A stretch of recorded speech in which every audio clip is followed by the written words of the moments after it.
Get the Angel Reese special at McDonald's now. Let's break it down. My favorite barbecue sauce, American cheese, crispy bacon, pickles, onions, and a sesame seed bun, of course. And don't forget the fries and a drink. Sound good? Ba-da-ba-ba-ba. At participating restaurants for a limited time. When you check out at the pharmacy, you see the journey from idea to medicine, thanks to our intellectual property system, or IP for short. IP safeguards inventions, like a new way to prevent seizures or lower cholesterol. And IP supports competition from other brands. Then, lower-cost generics, which are 90% of prescriptions filled in the U.S. Innovation, competition, lower costs, thanks to IP. Learn more at phrma.org/IP Works Wonders.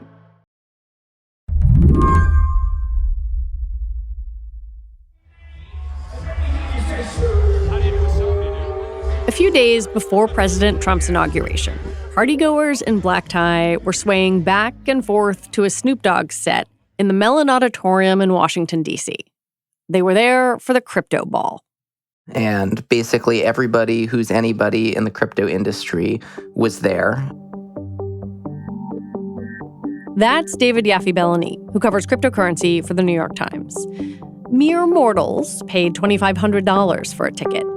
For $100,000, partygoers could get up close and personal with the big names. There was a special VIP part of the event where members of Donald Trump's family were rubbing shoulders with crypto executives, and everybody in the crypto industry was just toasting the start of what they hope will be a kind of new era of abundance. It was a moment the industry had been waiting for ever since it poured tens of millions of dollars into the election. They were celebrating a series of promises that Trump had made to them on the campaign trail, that he would relax regulations on the crypto industry, that he would end a crackdown that the SEC had been pursuing against crypto companies for years, and that he even might go as far as to use federal funds to actually buy Bitcoin and build up a stockpile of Bitcoin for the U.S. government.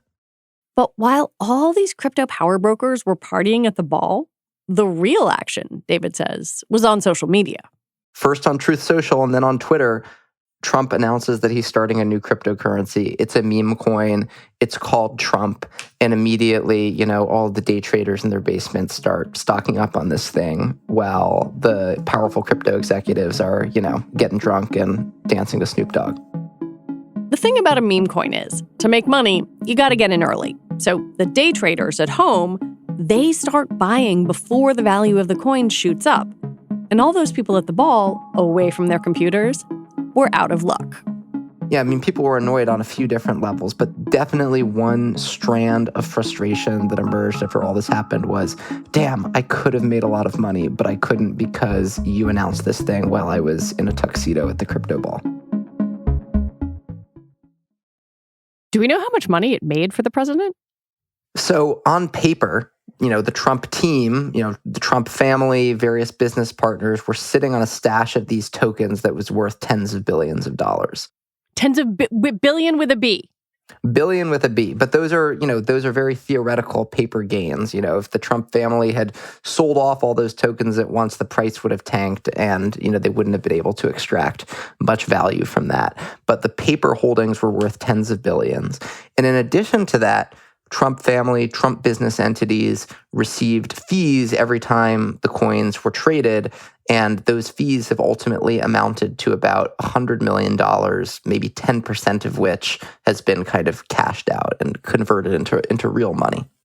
At this point, how many different coins are associated with the Trump family?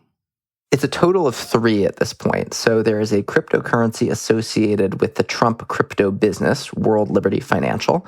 That's a token called WLFI. Then there's the Trump meme coin that was launched the night of the crypto ball. That's $Trump. And then there's this Melania coin that was launched that weekend, a day or two before the inauguration itself, which is $Melania. So those are the 3 Trump tokens that are in circulation. Today on the show, how Trump courted crypto and how it's paying off. Conflict of interest? Be damned. I'm Lizzie O'Leary, and you're listening to What Next TBD, a show about technology, power, and how the future will be determined. Stick around.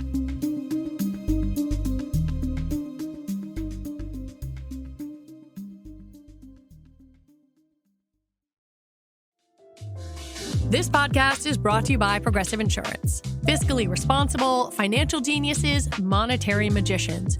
These are things people say about drivers who switch their car insurance to Progressive and save hundreds. Because Progressive offers discounts for paying in full, owning a home, and more. Plus, you can count on their great customer service to help you when you need it, so your dollar goes a long way. Visit Progressive.com to see if you could save on car insurance. Progressive Casualty Insurance Company and Affiliates. Potential savings will vary. Not available in all states or situations. At Sierra, discover top workout gear at incredible prices, which might lead to another discovery. Your headphones haven't been connected this whole time. Awkward. Discover top brands at unexpectedly low prices. Sierra, let's get moving. You and I have talked before at length about the crypto industry's enthusiasm for President Trump. The ball that you're describing paints a very vivid picture of their excitement. How does this growing list of Trump coins land for the industry? What do they think? I think initially there was a lot of enthusiasm. When the Trump coin first launches, you have people saying, this is amazing. It's the president of the United States kind of embracing our industry. This is going to be a moment where a lot of people who've never owned crypto before buy it for the first time. It's going to be this watershed for crypto and for its widespread adoption. But the tune of the industry starts to change after the Melania coin is launched. And suddenly people are saying, wait, this is exploitative. You know, the Trump family is just trying to go after our money. You have people say things like, wait, isn't it a conflict of interest that the president of the United States who regulates crypto has his own coin? And it's like suddenly the eyes of the industry are open to things that had been obvious to lots of other people for months. And it was this sort of like remarkable moment where you saw a very kind of public, at least, temporary, but very public break from Trump, which is not something that you've really seen at all since he won the election from any kind of corner of his support. How do they feel about him now? I think a lot of that anger has cooled off. There's maybe still some skepticism. People are still kind of resentful about how this meme coin launched. They feel like they lost money and it was unfair. But Trump has proceeded to do a lot of things that benefit the industry. He issued an executive order about crypto in his first week in office, which didn't do a lot concretely, but it sort of laid the stage for a lot of the things that the crypto industry is going to want going forward. He pardoned Ross Ulbricht, who is the founder of the kind of the Silk Road crypto-fueled drug marketplace and who's a big cult hero in the crypto world. So that was something the industry was excited about. He's kind of continued to talk about the possibility of launching a Bitcoin strategic reserve, a government stockpile of Bitcoin, which was another campaign promise. And he's also continued to make personnel selections that benefit the industry. The most recent of which is that he chose a crypto insider to lead the Commodity Futures Trading Commission, which is one of the agencies that regulates crypto. So overall, the industry's happy, but there's still some lingering anger, dissatisfaction about how this meme coin thing went. I want to unpack meme coins a little bit for people to whom this all sounds like gibberish or insanity. Like, what makes a meme coin appealing? Why do people want to buy them? Yeah, that's a great question. So first, it's worth, exploring how meme coins are different from other types of cryptocurrencies. A lot of people feel that the industry hasn't done a good job showing that crypto has practical utility, but some of these currencies are at least designed to have some sort of utility. They're supposed to make... Because they're pegged to the dollar? They're pegged to the dollar, or they're meant to make payments easier. They're meant to facilitate remittances overseas, or you're supposed to be able to do some fancy automated borrowing and lending with them. Meme coins don't even pretend to have any use. They are simply a way to gamble. And you're basically betting that the vibe of a certain meme will ensure that the price of the meme coin goes up for a while and that you can make some money. And every dollar that you make is a dollar that somebody else in the market loses. And they're popular because internet memes are popular and because people, latch onto them and they think this is a way to make a quick buck and they don't understand the risks and they suddenly lose a lot of money. And there's a whole kind of cottage industry of crypto types who surround celebrities and politicians and try to get them to launch these meme coins. And it creates this kind of enthusiastic base for buying them in the crypto world.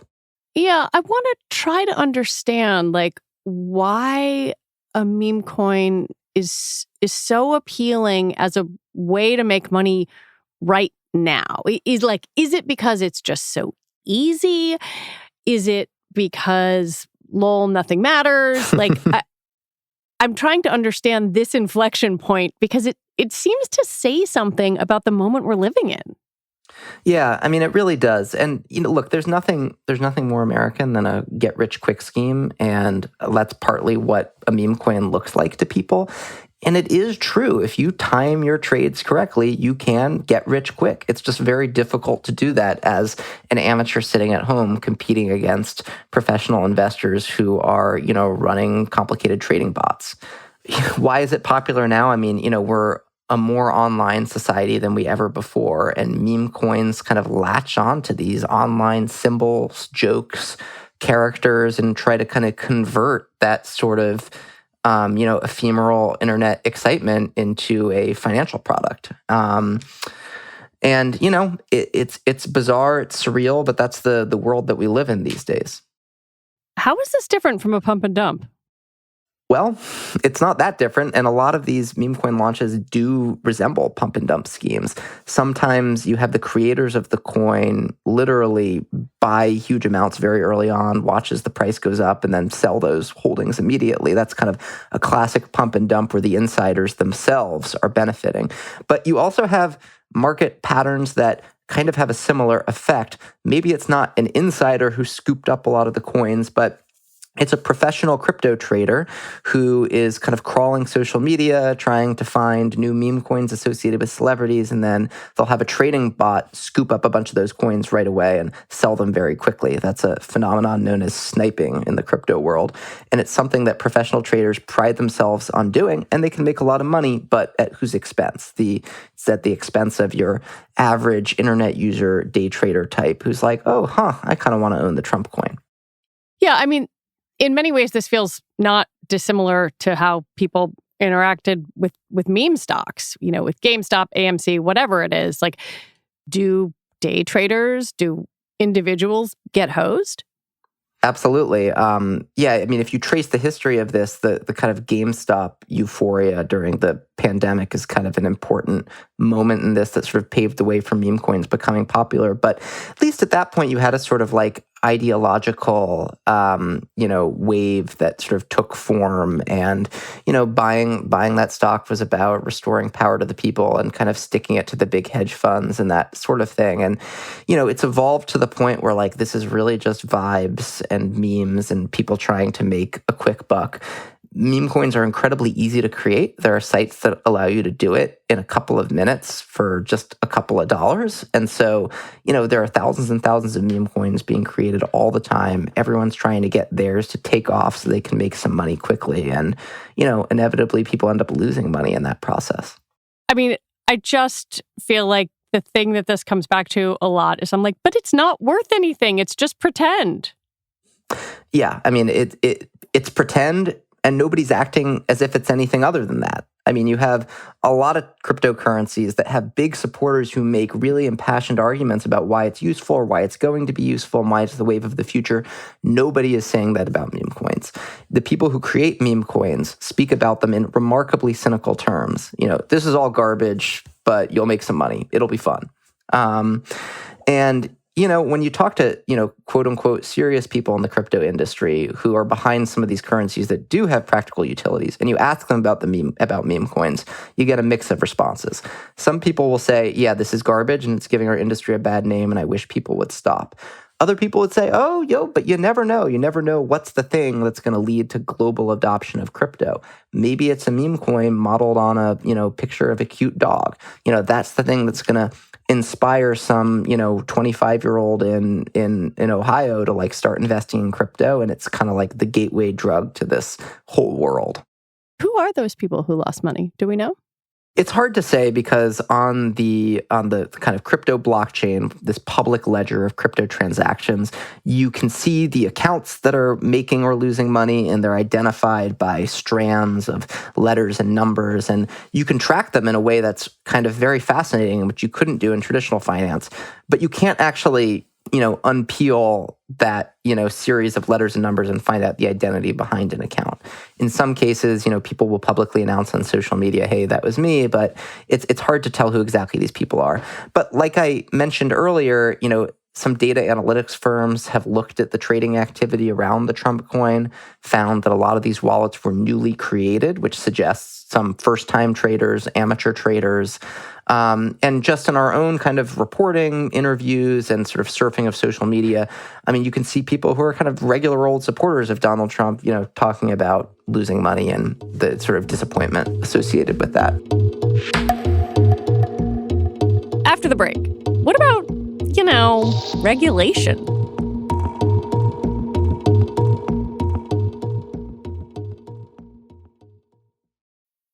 Your data is like gold to hackers. They're selling your passwords, bank details, and private messages. McAfee helps stop them. Secure VPN keeps your online activity private. AI-powered text scam detector spots phishing attempts instantly. And with award-winning antivirus, you get top-tier hacker protection. Plus, you'll get up to $2 million in identity theft coverage, all for just $39.99 for your first year. Visit McAfee.com. Cancel anytime. Terms apply. I can say to my new Samsung Galaxy S25 Ultra, hey, find a keto-friendly restaurant nearby and text it to Beth and Steve. And it does, without me lifting a finger. So I can get in more squats anywhere I can. 1, 2, 3. Will that be cash or credit? Credit. 4. Galaxy S25 Ultra, the AI companion that does the heavy lifting so you can do you. Get yours at Samsung.com. Compatible with select apps. Requires Google Gemini account. Results may vary based on input. Check responses for accuracy. My dad works in B2B marketing. He came by my school for career day and said he was a big ROAS man. Then he told everyone how much he loved calculating his return on ad spend. My friends still laugh at me to this day. Not everyone gets B2B, but with LinkedIn, you'll be able to reach people who do. Get a $100 credit on your next ad campaign. Go to linkedin.com/results to claim your credit. That's linkedin.com/results. Terms and conditions apply. LinkedIn, the place to be, to be. So on the campaign trail, obviously, President Trump courted the crypto vote. He would demonize Gary Gensler, the Biden SEC chair. Now, Paul Atkins is the SEC chair, more pro-crypto. But,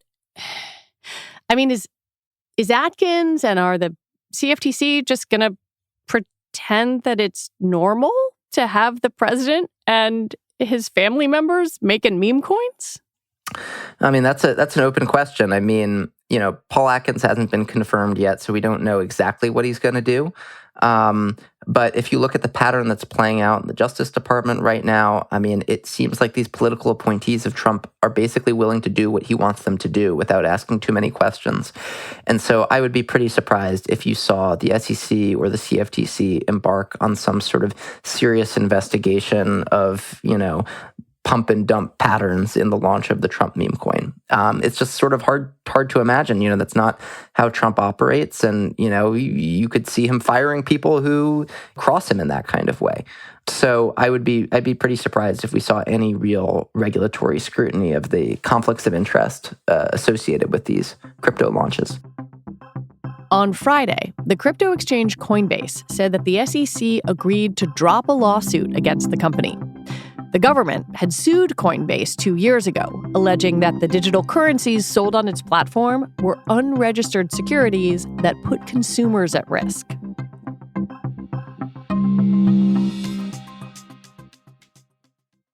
At the same time, you reported last week that the Senate Finance Committee was investigating a crypto investor for maybe violating tax laws. And how do we square that with whatever is going on in Trump coin and Melania coin? Well, it's worth noting that investigation you're referring to intensified before the inauguration, and it's not entirely clear where it's going to go from here. The senator who is behind it is a Democrat, and, I think it's an open question whether it will kind of proceed in a serious way. And, you might see efforts on the Hill by Democrats to kind of like pursue some of these guys, look into some of these questions, but because they're in the minority, there's a limit to what they can accomplish. And I think you can definitely expect the regulatory agencies to stop looking into this stuff with much serious effort. What is the crypto endgame here for Trump? Like, do you think he actually cares about making crypto more legitimate, one of the things he promised on the campaign trail? Or is this just like strike while the iron is hot and make some money? The most cynical reading of what Trump is doing was that he was courting campaign donations, and it's very easy for him to follow through on the promises that he made to get those donations, and so now he's doing it. He has a long history as a businessman of these sorts of, make a quick buck type ventures, so it does sort of like fit with some of his history. But, there are certain like ideological strands to the crypto world that kind of align with Trumpism in a way that feels relatively natural. One of his sons, Eric Trump, has talked about the experience of losing a bank account and feeling as if the banks are engaging in some sort of political retribution or discrimination against the Trump family, and crypto offers a theoretical alternative to that. So, you could also make an argument about why the kind of success of crypto could sort of align with some Trumpian goals. Yeah, and it seems to align with many of the goals of the sort of Silicon Valley libertarian ethos, people who are now a part of the administration. Exactly, and who are deciding who should be hired and fired across the federal government. Okay, let's take a quick trip outside of the United States. On Valentine's Day, the Argentinian president, Javier Milei, got involved in his own meme coin situation. He tweeted in support of a coin called Libra. Then it plummeted, and now he is facing calls for an impeachment. Like, is that a cautionary tale for Trump? Or is that just like, well, that's something that happened in Argentina? I mean, this is really a wild story. I mean, you have the president of Argentina endorsing a meme coin, and now he's embroiled in like the biggest political crisis in the country, over a stupid meme coin. It's sort of even by crypto standards, it is a wild and surreal turn of events. Is it a cautionary tale for Trump? I mean, he's already done it. He launched his meme coin first, and, he didn't face these kinds of repercussions. And, there's a sense of impunity around a lot of what Trump does now. I think he feels as if he has this mandate and he can sort of do what he wants. And it is sort of hard to imagine that, a meme coin gone awry could derail the Trump presidency. I mean, lots of people lost money on this. My colleague and I did a story a few days ago about the amount of money that people have lost on the Trump meme coin. If you compare the kind of number of accounts that lost money to the number that made money, way more people lost money. And the data that we have almost certainly underestimates the degree of the losses. But that hasn't had any sort of serious political repercussion for Trump. Is crypto ever going to shake off the scammy part of its reputation, or is that irrelevant now? It's hard to predict the future, but I can say that, after the crypto industry collapsed in 2022 and a lot of scammers went to prison, you had many of the people left behind saying, what we've done is we've eliminated the kind of layer of con men that we've had to live with, and we're charting a new path forward, and we're going to create a cleaner, better crypto industry. Here we are 2 years after that, and we've got people getting fleeced on meme coins, marketed by fly-by-night crypto entrepreneurs who somehow have access to the president of Argentina. So it doesn't really feel as if we have a new, cleaner crypto industry. At the same time, there's an immense political opportunity for crypto with the amount of support that it has in Congress, with the support that it has in the White House. And the question will be, can the industry seize this opportunity and prove its legitimacy, or will it sort of fritter away this moment because it's, too many people are getting scammed by meme coins?